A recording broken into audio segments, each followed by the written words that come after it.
Hello everyone, this is Jason here to talk about what is quite probably the most anticipated shooter of 2009.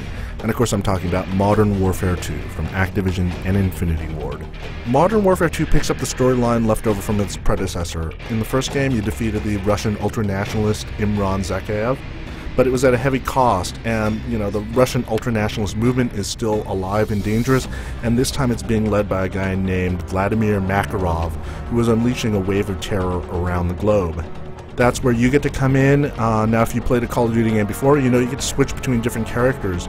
So far, Infinity Ward has only revealed one playable character. It's Sergeant Gary Sanderson, otherwise known as Roach, of the British SAS. Now, aside from the commercials that were shown during the NBA playoffs, the only real gameplay demo we've had comes from E3. The scene is where you see Roach and a buddy who must climb up a mountain in the middle of a blizzard to infiltrate a Russian airbase. Interestingly enough, Roach's buddy in that sequence is Soap McTavish, who was the character you played in the first Modern Warfare. So now Soap is a captain, and he's filling in that role that Captain Price played in the first game. Break's over, Roach. Let's go. Now, this Kazakhstan level is a nice example of how Modern Warfare 2 will kind of blend the series' trademark traditions with what's new. Of course, there are the cinematic moments that Infinity Ward is known for, like the audacious climb up the icy side of a mountain in the middle of a blizzard that's complete with a Hollywood-esque leap of faith. And then, of course, there are the intense set-piece battles with plenty of bad guys. This first part of the mission involves stealth. You're navigating through a blinding snowstorm as you quietly eliminate the guards using silenced weapons and knives. But you also have some new toys to play with, including a heartbeat sensor that lets you detect the presence of human beings around you. Now you can go through this entire sequence kind of stealthily like the way you're supposed to, but the developers also say that you can try to run and gun your way through it. And if you do so, the entire base is going to go on full alert and it's going to be a lot harder, but at least it's an option. So that's kind of an idea of the choices you have in this sequel.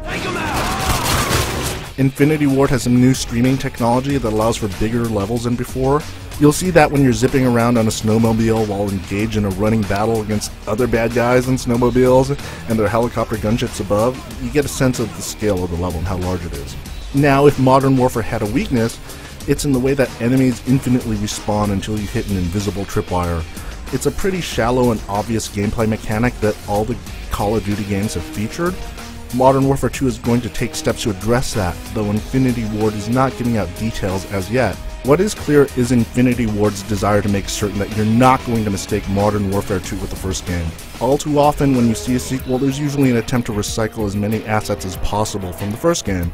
That's really not the case here. Where the first game was all about dry desert environments, Modern Warfare 2 seems to be set everywhere but the desert.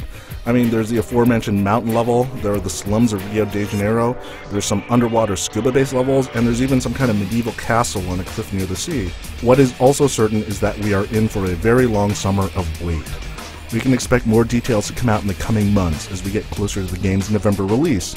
And you can expect Modern Warfare 2 to ship on the PC, the PlayStation 3, and the Xbox 360 on November 10th. For the latest up-to-date details on Modern Warfare 2, make sure to keep tuned to IGN.com.